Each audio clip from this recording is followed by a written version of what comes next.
Hi, I am Tibor, the inventor of the LdreamM headset. In this short video, I would like to show you how the electronics of the LdreamM headset are made. First of all, I had to plan the circuit. Then, using this circuit, I had to plan the PCB, and these plans were sent to the PCB manufacturer. After that, this manufacturer sent me back this beautiful printed circuit board. As you can see, this is quite big and it has to be cut first, because this part will be over the head.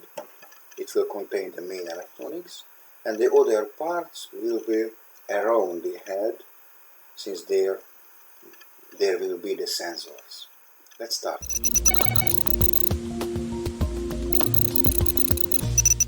Okay, as you can see, now the PCB is cut, and we have these little PCB parts, and we can start the mounting of the components.